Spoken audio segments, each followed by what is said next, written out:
ফের সুপ্রিম কোর্টের দ্বারস্থ হতে চলেছেন রাজ্যের চাকুরিহারা যোগ্য শিক্ষক শিক্ষিকা ও শিক্ষাকর্মী মঞ্চের সদস্যরা। যার অঙ্গ হিসেবে যোগ্য শিক্ষক শিক্ষিকা ও শিক্ষাকর্মীরা মিলে রিভিউ পিটিশন করতে চলেছেন সুপ্রিম কোর্টে।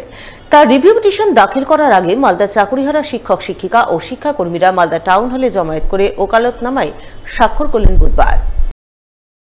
আমাদের মালদা যোগ্য শিক্ষকদের অধিকার মঞ্চ যেটা রয়েছে, তো সেই মঞ্চ থেকে যারা যোগ্য শিক্ষকরা রয়েছে, যোগ্য শিক্ষকদের যে নেক্সট রিভিউটা আমরা করতে চলেছি, সেই রিভিউর জন্য ওকালতনামা সাইন করাতে হয়। সেই ওকালতনামা সাইনের কাজটাই আমরা এখানে করছি। মালদা জেলা থেকে 600 মতো টিচার রয়েছেন 11, 12 এবং 9, 10 মিলিয়ে। সুপ্রিম কোর্টে আমাদের এগেনস্টে কোনো অ্যালিগেশন না থাকা সত্ত্বেও সুপ্রিম কোর্ট আমাদের দাবিগুলোতে মান্যতা দেয়নি এবং সকলের সাথে একই সারিতে আমাদেরকে ফেলে দিয়ে আমাদেরকেও আমাদের প্যানেলটাও ওটাটাই ক্যান্সেল হয়েছে, আমরাও ক্যান্সেল হয়েছি। আমাদের সম্ভবত মে মাসের ফার্স্ট বা সেকেন্ড উইকে আমরা সুপ্রিম কোর্টের কাছে রিভিউটা জমা করতে চলেছি।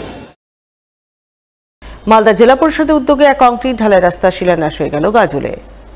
বুধবার গাজল ব্লকের সলাইডাঙ্গা অঞ্চলের বেসিক স্কুল মোড় থেকে বাস্তুপি গ্রাম পর্যন্ত প্রায় 350 মিটার রাস্তার কাজে শিলান্যাস হয়। নারকেল ফাটিয়ে কাজের আনুষ্ঠানিক শিলান্যাস করলেন মালদা জেলা পরিষদের সদস্য সাগরিকা সরকার। তিনি জানান, গাজল ব্লকের সলাইডাঙ্গা অঞ্চলের বেসিক মোড় থেকে বাস্তুপি গ্রাম পর্যন্ত প্রায় 350 মিটার রাস্তা দীর্ঘদিন ধরে বেহাল অবস্থায় পড়েছিল। এলাকাবাসী তার কাছে এই রাস্তাটি পাকা করার দাবি জানিয়েছিলেন। সেই দাবিকে মান্যতা দিয়ে আজ জেলা পরিষদ থেকে প্রায় 10 লক্ষ টাকা বরাদ্দে রাস্তার কাজে শিলান্যাস করলেন। এই রাস্তা তৈরি হলে এলাকার সাধারণ মানুষ উপকৃত হবেন। মোড় থেকে আমাদের বাস্তুপি প্রায় 350 মিটার এই রাস্তা কাজ হবে। আমি ধন্যবাদ জানাই আমাদের মাননীয় মুখ্যমন্ত্রী মমতা বন্দ্যোপাধ্যায়কে, যে দিদির অনুপ্রেরণায় আমরা জেলা পরিষদের প্রত্যেক সদস্যরা আমরা কাজ করতে পারছি।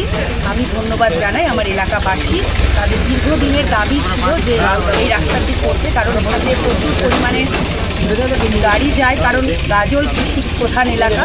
চাষবাসের ক্ষেত্রেও মানুষের ভীষণ অসুবিধা হচ্ছিল এবং অত্র এলাকার মানুষেরও ছাত্রছাত্রী থেকে শুরু করে প্রচুর সমস্যার সম্মুখীন হচ্ছিল। আগামীতে যাতে এই সমস্যা না হয় তার জন্যই আমার